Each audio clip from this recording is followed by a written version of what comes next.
Sherly Juanda, seorang Kristen dan Tionghoa, akhirnya resmi nih dilantik jadi Gubernur Maluku Utara.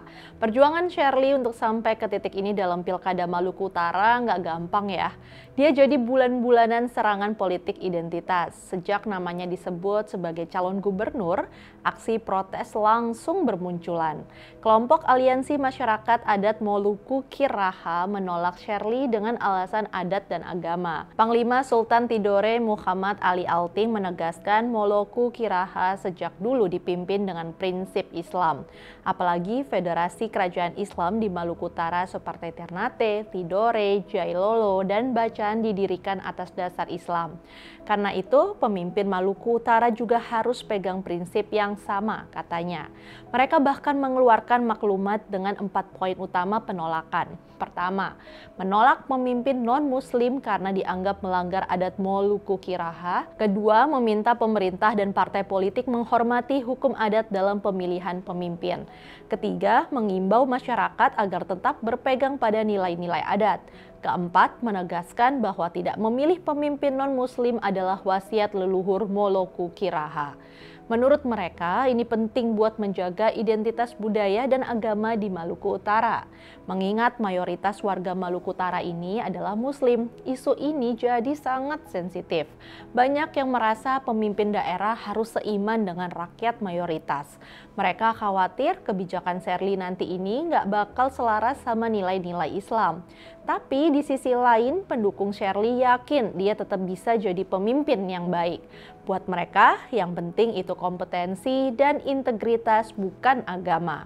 Pendukung Sherly percaya Sherly ini bisa membawa Maluku Utara lebih maju tanpa harus mempermasalahkan agamanya. FYI, dalam Pilkada Maluku Utara, Sherly ini berpasangan dengan Sarbin Sehe.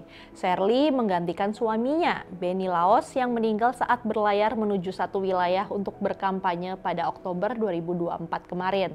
Setelah kepergian Benny, partai-partai pendukung Benny mendorong Sherly untuk maju dan meneruskan perjuangan suaminya.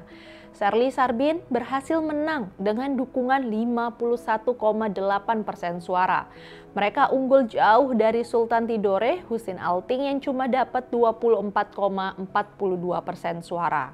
Kemenangan Sherly direspons lawan politiknya dengan gelombang protes. Aliansi Masyarakat Muslim Maluku Utara dan Front Persatuan Peduli Pemilu Demokrasi Maluku Utara turun ke jalan. Mereka menuntut KPU membatalkan hasil pilgub yang memenangkan Sherly Sarbin. Mereka menuding ada kecurangan, manipulasi politik, dan keberpihakan pejabat daerah. Pada akhirnya, Sherly Sarbin yang dilantik menjadi gubernur dan wakil gubernur Maluku Utara. Apa yang terjadi di Maluku Utara ini adalah tantangan besar bagi demokrasi di Indonesia ya.